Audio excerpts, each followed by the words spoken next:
The Bromance Between Churchill and Roosevelt by the Dictators.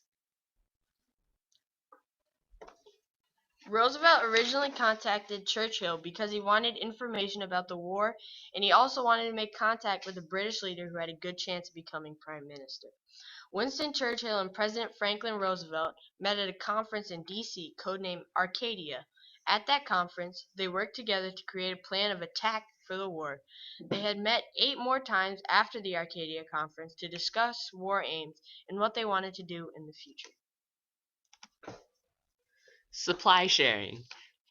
After Britain lost 11 of their destroyers to the German Navy, Churchill begged FDR for supplies. FDR gave Churchill 50 destroyers in return for 99-year leases on British bases in the Caribbean and Newfoundland. Before the US joined the war, we had been supplying Britain with supplies that needed to continue fighting for freedom. The Atlantic Charter was created in a boat anchored off the coast of Newfoundland. The document stated the Allied goals for the post-war world. Some of the things it covered included no territorial changes against the will of the people, the restoration of self-government to those who were deprived of it, and reduction of trade restrictions, etc.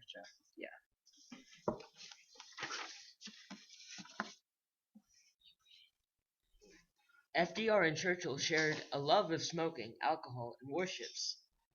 They shared a close relationship, not just professionally, but personally. FDR once said that it was fun being in the same decade as Winston Churchill. This is another pic of them having fun together. It's on the lawn of the White House. They're sitting together, having fun. However, their friendship was not all fun and games. Their friendship had its challenges. Both men had to keep in mind what was best for their countries.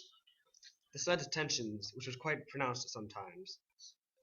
Difficulties arose, such as the decision of where and when to open the second front in Europe.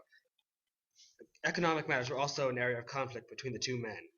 When victory was almost certain, FDR cultivated a relationship with Stalin, the dictator of Russia. This relationship hurt Churchill's pride and signaled that the world would not be ruled by Britain, but by other superpowers such as America.